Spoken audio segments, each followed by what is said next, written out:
ಎಲ್ಲರಿಗೂ small information ಕನ್ನಡಿಗ YouTube ಚಾನಲ್ಗೆ ಸ್ವಾಗತ. ಸ್ನೇಹಿತರೆ, ಕೇಂದ್ರ ಸರ್ಕಾರದಲ್ಲಿ ನೇಮಕವಾಗುವಂಥ ಸೈನಿಕರ ಹುದ್ದೆಗಳು ಅರೆ ಸೈನಿಕ ಪಡೆಗಳಲ್ಲಿ 1,11,000ಕ್ಕಿಂತ ಅಧಿಕ ಹುದ್ದೆಗಳು ಖಾಲಿ ಇವೆ.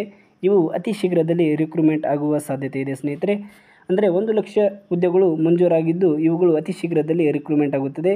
ಇತ್ತೀಚೆಗೆ ಜಮ್ಮು ಕಾಶ್ಮೀರದಲ್ಲಿ ನಡೆದಂಥ ಪಹಲ್ಗಾಮ್ ದಾಳಿಯ ನಂತರ ರಿಕ್ರೂಟ್ಮೆಂಟನ್ನು ಬೇಗ ಮಾಡಿಕೊಳ್ಳಲಾಗುತ್ತದೆ ಅಂತ ಮಾಹಿತಿ ಬಂದಿದೆ. ಇಲ್ಲಿ ನೀವು ನೋಡಬಹುದು ಯಾವ ಎಲ್ಲ ಹುದ್ದೆಗಳು ಎಷ್ಟು ಖಾಲಿ ಇದೆ ಅಂತ ನಿಮಗೆ ಸಂಪೂರ್ಣವಾಗಿ ತಿಳಿಸ್ತಾ ಹೋಗ್ತೀನಿ. ಇಲ್ಲಿ ನೋಡಬಹುದು ಅತ್ಯಂತ ಹಳೆ ಪಡೆ ಅಂತ ನಾವು ಕರಿತೀವಿ ಅಸ್ಸಾಂ ರೈಫಲ್ನಲ್ಲಿ 65,000 ಹುದ್ದೆಗಳು ಮಂಜೂರಾಗಿದೆ. ಅದೇ ರೀತಿ BSFನಲ್ಲಿ 2,72,447 ಹುದ್ದೆಗಳು ಮಂಜೂರಾಗಿದೆ.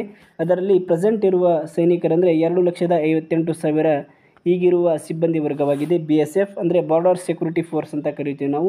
ಅದೇ ರೀತಿ CISF central industrial security force ಅಂತ ಕರಿತೀವಿ. ಇವರು ಪ್ರೆಸೆಂಟಾಗಿ 1,50,000 ಸಿಬ್ಬಂದಿ ಇದೆ. ಅದೇ ರೀತಿ ನೇಮಕಗೊಳ್ಳಲಿರುವ ಸಿಬ್ಬಂದಿ 1,93,970 ಹುದ್ದೆಗಳು ಖಾಲಿ ಇವೆ. ಇವು ಅತಿ ಶೀಘ್ರದಲ್ಲಿ ಭರ್ತಿಯಾಗುವ ಹುದ್ದೆಗಳಾಗಿದೆ. ಅದೇ ರೀತಿ CRPF central reserve police force ಅಂತ ಕರಿತೀವಿ ನಾವು.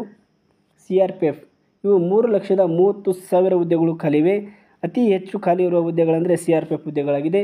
ಪ್ರೆಸೆಂಟ್ ಇರುವ ಸೈನಿಕರಂದರೆ 2,96,000 ಸಿಬ್ಬಂದಿಗಳಿದ್ದಾರೆ. ಅದೇ ರೀತಿ ITBP Indian Tibetan border police ಅಂತ ಕರಿತೀವಿ ನಾವು. ಅವರು 98,859 ಹುದ್ದೆಗಳು ಖಾಲಿ ಇವೆ. ಅದೇ ರೀತಿ SSB ಸಶಸ್ತ್ರ ಸೀಮಾ ಬಲ ಅಂತ ಕರಿತೀವಿ. 97,000 ಹುದ್ದೆಗಳು ಖಾಲಿ ಇವೆ ಸ್ನೇಹಿತರೆ. ಅದೇ ರೀತಿ ನಾವು ಯಾವ ಎಲ್ಲ ಕಾಸ್ಟ್ಗೆ ಎಷ್ಟು ಹುದ್ದೆಗಳಿದೆ ಅಂತ ನಾವು ನೋಡ್ತಾ ಹೋದರೆ ಇಲ್ಲಿ ನೋಡ್ಬೋದು. ಪರಿಶಿಷ್ಟ ಜಾತಿಗೆ 1,61,410 ಹುದ್ದೆಗಳು ಈ 1,00,000 ಹುದ್ದೆಗಳಲ್ಲಿ ಮೀಸಲಿಡಲಾಗಿದೆ. ಅದೇ ರೀತಿ ಪರಿಶಿಷ್ಟ ಪಂಗಡದವರಿಗೆ 1,06,657 ಹುದ್ದೆಗಳನ್ನು ಪರಿಶಿಷ್ಟ ಪಂಗಡದವರಿಗೆ ST ಅವರಿಗೆ ಮೀಸಲಿಡಲಾಗಿದೆ. ಅದೇ ರೀತಿ ಮಹಿಳೆಯರಿಗೆ 42,770 ಹುದ್ದೆಗಳು ಮಹಿಳೆಯರಿಗೆ ಮೀಸಲನ್ನು ಇಡಲಾಗಿದೆ. ಈ ಎಲ್ಲ ಹುದ್ದೆಗಳು ಅತಿ ಶೀಘ್ರದಲ್ಲಿ ಭರ್ತಿಯಾಗುವ ಸಾಧ್ಯತೆ ಇದೆ ಸ್ನೇಹಿತರೆ. ಯಾರೆಲ್ಲ ಅರೆ ಸೈನಿಕ ಪಡೆಗಳಲ್ಲಿ ಕೆಲಸ ಮಾಡಬೇಕೆಂಬ ಆಕಾಂಕ್ಷೆಯನ್ನು ಹೊಂದಿದ್ದೀರಿ ಅವರು ತಯಾರಿಯನ್ನು ಮಾಡಿಕೊಳ್ಳಿ. ನೋಡಿ ಸ್ನೇಹಿತರೆ, ಈ ಎಲ್ಲ ಹುದ್ದೆಗಳು ನೇಮಕವಾದ ನಂತರ ಸೈನಿಕರನ್ನು ಯಾವ ಹುದ್ದೆಯಲ್ಲಿ ಎಲ್ಲಿ ಅಪಾಯಿಂಟ್ಮೆಂಟ್ ಮಾಡ್ತಾರೆ ಅಂತ ಬಹಳ ಗೊಂದಲದಲ್ಲಿರ್ತಾರೆ. ಅದಕ್ಕೆ ಈ ವಿಡಿಯೋದಲ್ಲಿ ಅವರಿಗೆ ಸಂಪೂರ್ಣವಾಗಿ ತಿಳಿಸ್ಕೊಡ್ತೀನಿ. ಅವರು ಅಪಾಯಿಂಟ್ಮೆಂಟ್ ಆದ ನಂತರ ಯಾವ ಗಡಿಯಲ್ಲಿ ಕಾರ್ಯವನ್ನು ನಿರ್ವಹಣೆ ಮಾಡ್ತಾರೆ ಅಂತ ತಿಳಿಸ್ತಾ ಹೋಗ್ತೀನಿ. ಇಲ್ಲಿ ನೀವು ಮ್ಯಾಪ್ ಮೂಲಕ ಎಲ್ಲವನ್ನೂ ತಿಳಿಸ್ತಾ ಹೋಗ್ತೀನಿ. ನೋಡಿ, ಇಲ್ಲಿ BSF ಹೋದರು ಅಂದರೆ ಬಾರ್ಡರ್ ಸೆಕ್ಯೂರಿಟಿ ಫೋರ್ಸ್.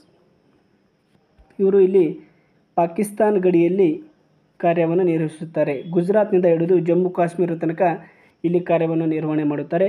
ಅದೇ ರೀತಿ ಬಾಂಗ್ಲಾ ಗಡಿಯಲ್ಲಿ ಇಲ್ಲಿ ನೋಡ್ತಿದ್ದೀರಲ್ಲ, ನಾನೇನು ಮಾರ್ಕ್ ಮಾಡ್ತಿದ್ದೀನ, ಇಲ್ಲಿ ತನಕ BSF ಯೋಧರು ಕಾರ್ಯವನ್ನು ನಿರ್ವಹಣೆ ಮಾಡುತ್ತಾರೆ. ಈ ಭಾಗ ಮತ್ತು ಈ ಭಾಗದಲ್ಲಿ BSF ಯೋಧರು ಕಾರ್ಯವನ್ನು ನಿರ್ವಹಣೆ ಮಾಡುತ್ತಾರೆ. ಅದೇ ರೀತಿ ITBP Indian Tibetan border police ಅಂತ ಕರಿತೀವಿ ನಾವು. ITBP ಅಂತ ಇಂಡಿಯನ್ ಟಿಬೇಟಿಯನ್ ಬಾರ್ಡರ್ ಪೊಲೀಸ್ ಅಂತ ಕರಿತೀವಿ. ಇಲ್ಲಿ ಚೀನಾ ಮತ್ತು ಟಿಬೇಟ್, ನೇಪಾಳ ಮತ್ತು ಭೂತಾನ್ಗಳಲ್ಲಿ ಈ ITBP ಹುದ್ದೆಗಳನ್ನು ಕಾರ್ಯನಿರ್ವಹಣೆ ಮಾಡುತ್ತಾರೆ. ಅದೇ ರೀತಿ CRPF ಅಂತ ಕರಿತೀವಿ.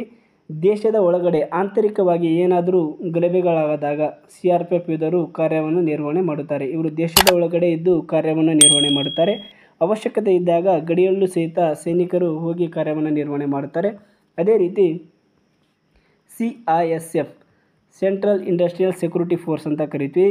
ದೊಡ್ಡ ಕೈಗಾರಿಕೆಗಳು ಮತ್ತು ಮೆಟ್ರೋ ಸ್ಟೇಷನ್ಗಳ ಆಗಿರ್ಬೋದು, ಏರ್ಪೋರ್ಟ್ಗಳಲ್ಲಿ CISF ಯೋಧರನ್ನು ನಿರ್ವಹಣೆಗೆ ಇಡುತ್ತಾರೆ. ಅದೇ ರೀತಿ ಸ್ನೇಹಿತರೆ, ಗಡಿಯಲ್ಲಿ ಅಸ್ಸಾಂ ರೈಫಲ್ ಸೈನಿಕರು ಕಾರ್ಯವನ್ನು ನಿರ್ವಹಣೆ ಮಾಡುತ್ತಾರೆ. ಅಸ್ಸಾಂ ರೈಫಲ್ ಅವರು ಇಲ್ಲಿ ಮ್ಯಾನ್ಮಾರ್ ಗಡಿಯಲ್ಲಿ ಕಾರ್ಯವನ್ನು ನಿರ್ವಹಣೆ ಮಾಡುತ್ತಾರೆ. ಸ್ನೇಹಿತರೆ, ಈ ವಿಡಿಯೋ ನಿಮಗೆ ಇಷ್ಟ ಆಗಿದೆ ಅಂತ ಭಾವಿಸ್ತೀನಿ. ಯಾರಿಗೆಲ್ಲ ನಮ್ಮ ವಿಡಿಯೋ ಇಷ್ಟ ಆಗಿದ್ರೆ ನಿಮ್ಮ ಫ್ರೆಂಡ್ಗಳಿಗೂ ಶೇರ್ ಮಾಡಿ ಅಂತ ಹೇಳ್ತಾ ಇವತ್ತಿನ ವಿಡಿಯೋ ಮುಗಿಸ್ತಾ ಇದ್ದೀನಿ. ಧನ್ಯವಾದಗಳು ಸ್ನೇಹಿತರೆ, ನಮಸ್ಕಾರ.